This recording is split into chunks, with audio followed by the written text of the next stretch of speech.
Good morning, everyone. This was our first winter storm of the season, and it lived up to its hype, dumping significant snow and ice on much of our state, with over 2 feet on parts of our mountains. While this unforgettable winter storm has finally left us, reminders of it linger in the form of slippery roads, fallen trees, and downed power lines. Now, we know some people are still waiting for power, especially in our mountain counties, and they've been without it for several days now. That's a long, cold, frustrating wait. And we want you to know that help is coming. Utility crews with Duke Energy, Dominion, and our electric co-ops are working to restore power to more than 38,000 North Carolina households as of 10 a.m. Already, they've restored power to more than 500,000 since this storm hit. Frigid temperatures descended on North Carolina last night, transforming slushy roads into treacherous ice and making the wait that much harder for families without power. We expect that warmer temperatures today and our hard-working DOT crews will help. But in the meantime, my message is simple. If conditions in your area are still dangerous, don't take the risk. Sit tight and wait for the sunshine and safety. Sadly, the storm has now claimed 3 lives, and 1 additional death remains under investigation. We don't want to lose any more people. Yesterday, a driver whose truck got stuck on I-77 was working to free the truck and began to have some medical problems.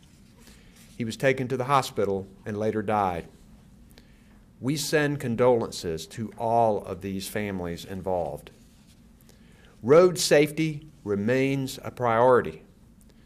Since the storm arrived on Saturday, the State Highway Patrol has responded to more than 2,300 accidents and 5,800 calls for service.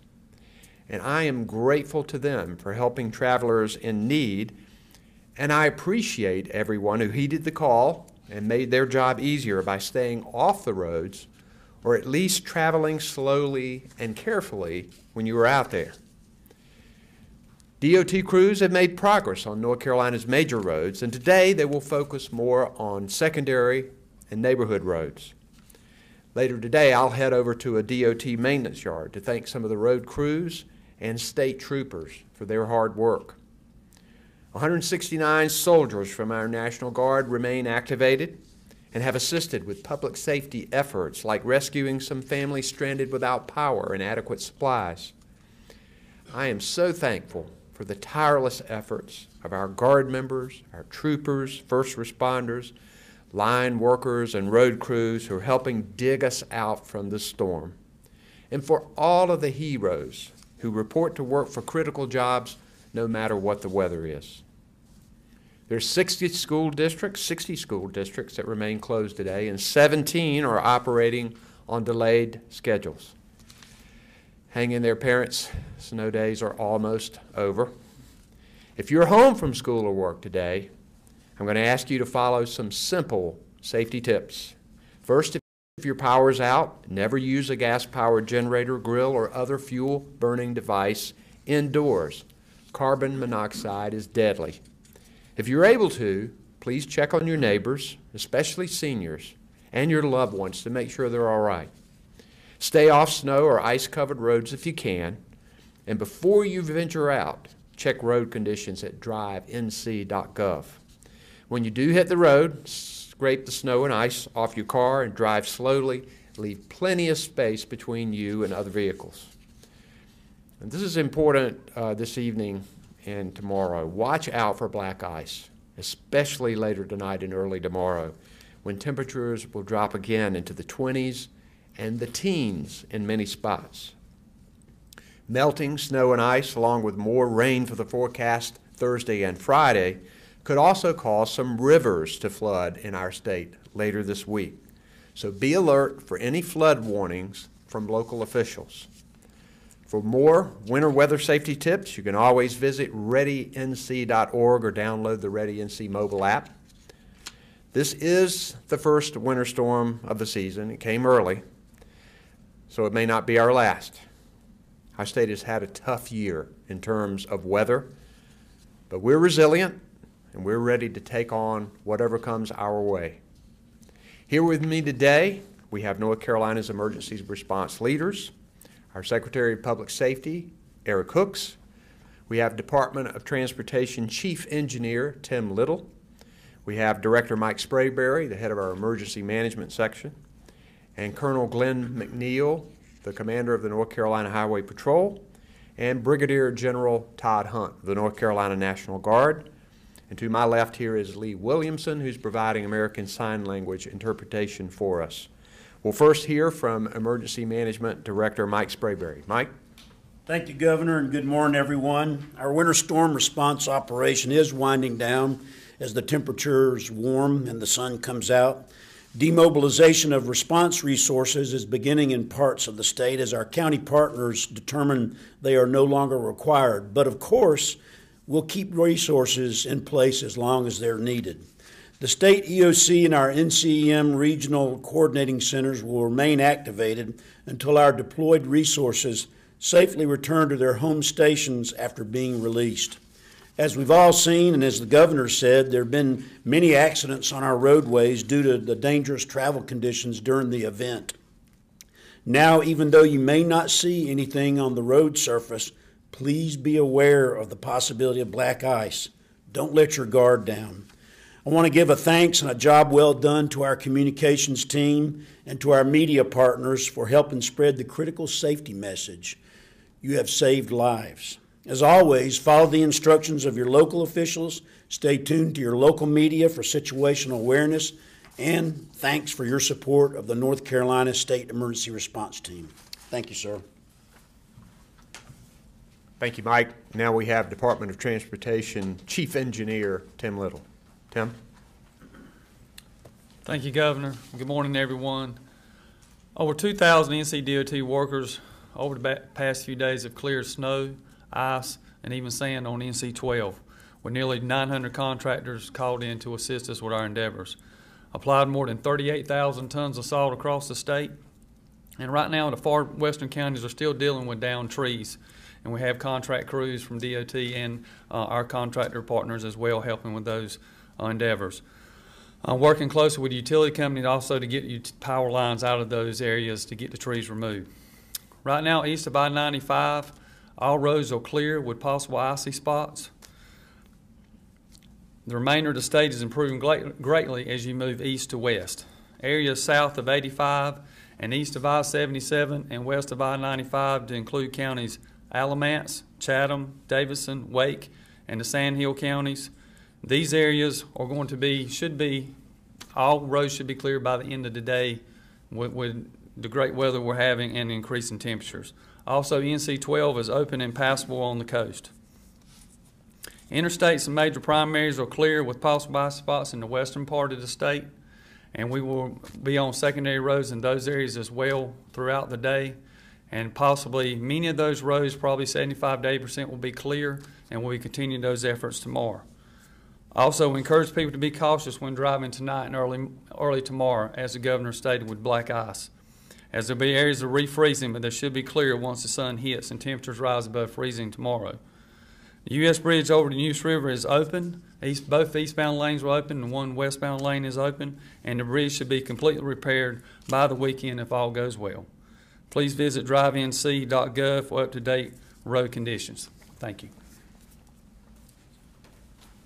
Thank you, Tim. Now the commander of the North Carolina Highway Patrol, Colonel Glenn McNeil. Good morning, and thank you, Governor. The State Highway Patrol has been working around the clock, providing response efforts to those in need. Areas most affected by heavy snow and ice accumulations continue to produce treacherous driving conditions in our state.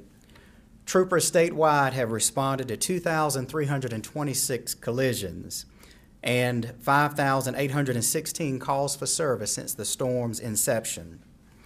Along with our sworn members, our civilian staff have worked long hours without ceasing to ensure that the safety of our motoring public remains a top priority.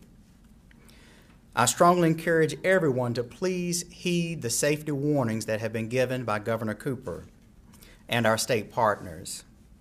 Motorists who find themselves needing to travel should do so by utilizing extreme caution and safe driving practices to include decreasing your speed, being cognizant of downed trees and power lines, and increasing safe following distances. I would also like to ask motorists before you travel to please remove snow and ice from your car before leaving your home. Doing so reduces the potential dangerous driving conditions that you will create for other drivers. Please continue to utilize drivenc.gov for up-to-date roadway conditions. Finally, I would like to thank the men and women of the State Highway Patrol for your efforts and the work that you've done to support the citizens of our great state. Thank you. Thank you, Colonel, and I look forward to thanking personally a number of the troopers and the DOT road crew staff over this afternoon. We'll open it up for questions that anybody might have. Get a mic over there. Governor Cooper, if you could just talk about the importance of getting kids back to school with the hurricanes and now the snow. Some districts have missed weeks this year already. Getting back to school is a top priority, and I know that road crews are working to get these roads cleared. Fortunately, many of our counties that were hit so hard by the hurricane were not as impacted by this snowstorm. A lot of those counties had numerous weeks that they're working hard to try to get back with their kids. So most of those counties, we did not see them impacted by a whole lot of missed school. But with this snowstorm, when we're talking about the depth of snow, we had almost 3 feet of snow in one of our counties. In Yadkin County, there was 34 inches of snow. So this has been significant impact out west. That's why DOT crews are continuing to work so diligently, and we'll try to get those kids back in school as quickly as we can. And I know they appreciate me saying that, but that is true. I have a follow-up question for Mr. Little. Obviously, the secondary roads probably a big concern today. And then how much black ice have your crews seen out on the roads over the last 24 hours? You know, I was asking these questions about that because our secondary roads, there are still some problems out west. They're going to work hard on those today. But regardless of the work, tonight when temperatures drop into the teens and in the 20s in parts of our state, there's water that can accumulate, there's melting snow that goes onto the road, even a road that has been scraped, and black ice can form, particularly on bridges and overpasses. So in the morning you can be driving down the road, it looks perfectly clear, and you can hit a piece of pavement that has black ice on it, and it can be a deadly situation. So in the morning, even when it looks clear, we ask for people to drive slower. We ask them to keep more distance between themselves and to be on the lookout, particularly when you're crossing bridges and overpasses. Yes, sir. Governor, you kind of addressed this with the school situation, but in the wake of Florence, the legislature passed some leniency on number of school days. Is there anything with the legislature in session that you're going to need related to this storm, or maybe related to the cumulative effect of things that have happened, whether it be money or any other sort of flexibility? You know, we'll have a meeting, a budget meeting with our cabinet secretaries to see what the actual cost here, but I cannot imagine related to this storm that there would be any request of this current General Assembly. We want them to go home. And then just to follow up, and this is a different question, but what's emerging on the Board of Elections from them? They're going to move that today or tomorrow or the next day. Are you satisfied with those negotiations and what that bill looks like right now? We don't know what it looks like. We have negotiated some with them on it, but we have not been able to reach any agreement. So we don't know what they're going to run on the Board of Elections today or tomorrow. Your administration has not seen the bill? We have not seen anything. Not since I came to this podium this morning. I have not seen anything. Any other questions? All right. Thank you very much.